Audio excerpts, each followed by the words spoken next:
हैं वो मिलते रहते हैं और इसी के कारण ये सारी चीज़ें प्रोसीडिंग चलती है। बट इसके लिए ये गलत है। मुझे ऐसा लगता है कि अगर अगर एफआईआर के स्टेज पे भी अगर उसमें ये चीज़ें नहीं आया कि जो ऑफेंस हुआ वो मेड आउट सिर्फ और सिर्फ इसलिए हुआ, तो मुझे लगता है कि एफआईआर में ही इस तरीके से एफआईआर में भी सेक्शन का बिल्कुल उसमें सेक्शन मेड आउट ही नहीं करना चाहिए। खैर एफआईआर तो अलग है, लेकिन इन्वेस्टिगेशन ऑफिसर एक सीओ सर्किल ऑफिसर, क्योंकि एससी/एसटी का केस में एक सर्किल ऑफिसर ही उसको इन्वेस्टिगेशन करता है। मुझे लगता है कि जब चार्जशीट फाइल करती है, अगर वो इंग्रेडिएंट्स नहीं मिलता उसको तो चार्जशीट नहीं फाइल कर, लेकिन प्रैक्टिकली ऐसा नहीं होता। अच्छा, कोर्ट के पास जब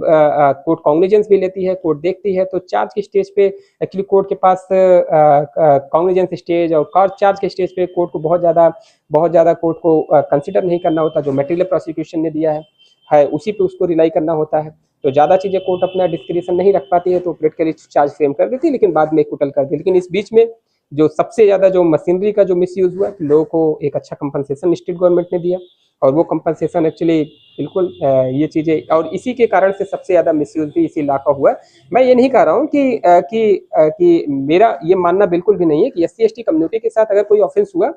तो डेफिनेटली जैसे बीएनएस है उसी में होना चाहिए, ठीक है। नॉन एससी अगर वो चीज़ें लड़ाई झगड़ा मारपीट जैसे मेरी है, मैं अगर एससी नॉन एससी/एसटी कम्युनिटी से बिलोंग करता हूँ और अगर अगर मैंने किसी एससी/एसटी कम्युनिटी के लोगों को अगर मैं गाली केवल दे देता हूँ और अगर मैं नहीं जान रहा हूँ, अगर मुझे जानकारी नहीं है कि वो पर्सन एससी/एसटी कम्युनिटी से आता है, तो इंटेंशनली मैंने अगर मुझे जानकारी नहीं है तो डेफिनेटली ये क्योंकि मेरी मेंसरिया नहीं है, मेरा इंटेंशन नहीं है कि उसको मैं उसके साथ मिसबिहेवियर कर रहा हूँ, उसके साथ ये चीज़ें गलत, तो ये ऑफेंस बिल्कुल एससी/एसटी कैटेगरी में नहीं आता।